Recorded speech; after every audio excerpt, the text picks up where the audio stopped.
Hello and welcome to Frontrunner Motorsport. To continue with Indy 500 week, let's bring back everyone's favourite series, One Race Wonders, and we are going to be taking a look at another driver who competed in a single Formula 1 Grand Prix that just so happened to be the Indy 500. Back in the day, the Indy 500 was part of the Formula 1 calendar. Stupidly, I might add. Between 1950 and 1960, the Indy 500 meant a completely different field of drivers took part in a single Formula 1 Grand Prix every year, with nothing to do with the main championship and vice versa. There was the occasional European driver who would go over to America and have a go, but for the most part the Indy 500 had a unique field of drivers. That means Johnny Parsons, Lee Wallard, Troy Ruttman, Bob Zweikart, Pat Flaherty, Sam Hanks, Jimmy Bryan, Roger Ward and Jim Rathman are all Formula 1 Grand Prix race winners. And Bill Vukovic, with his 2 wins, is on par with the likes of Patrick Tambay, Patrick DePaia and Elio De Angelis. But there were still drivers who only competed in one Indy 500 during this period, and therefore only one Formula 1 race. And they are the Indy 500 Formula 1 One Race Wonders. And today we are looking at Larret Crockett. So make sure you subscribe and let's jump into the video.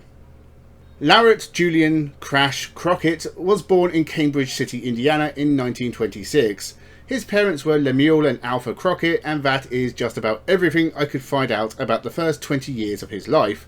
He began racing post-World War II and found some success on the dirt tracks of his local Indiana, possibly racing roasters in Mutual Racing Association events. Whilst little is known about the results Larry Crockett accomplished, he did build a reputation for mishap and adventure, being given the name Crash Crockett after, I presume, a habit for crashing and not issues with his PC. Beyond that, it's hard to know what he did specifically or even to find races he competed in, let alone won. I believe he may have worked for a manufacturing distribution firm called Cummins in the city of Columbus. This is based on an old forum post I found of someone who knew him personally.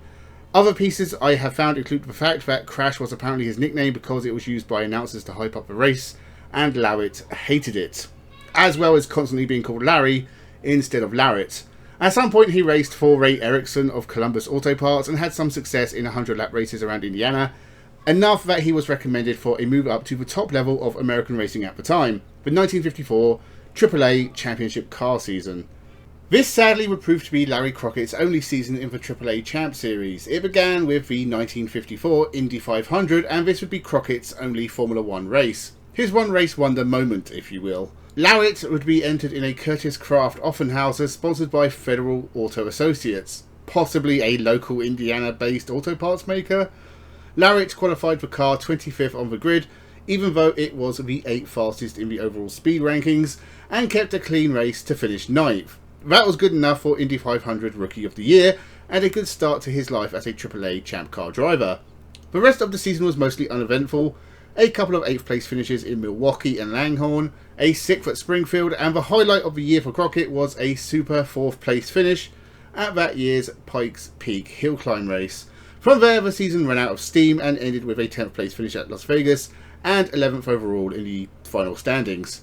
Larret Crockett would never make it to the 1955 season start. A couple of months before the 1955 Indy 500, Larry Crockett was killed in a crash at Langhorne Speedway whilst competing in the AAA Eastern Inaugural Sweepstakes. Crockett was leading the race when his car leapt into the air and hit a guardrail. Larret Crockett was thrown from the car and would pass away the next day with severe chest injuries. That ended a brief and not very well documented racing career. It's a shame that there is so little information out there about Larret Crockett. From what little I can find, he clearly had some talent and was well liked amongst his peers. His sole appearance in the Indy 500 brought with it a Rookie of the Year award, and would probably been enough in that time period to guarantee further starts in Indy 500 and definitely in the AAA National Championship. We will never know, and if you do have some information on Larret Crockett, let me know in the comments below. Make sure you subscribe to the channel for more Indy 500 videos coming this week, as well as talking about the big race itself on Sunday. Let me know your thoughts in the comments. Members only videos available for just a solitary £1. Thank you for watching and have a good one.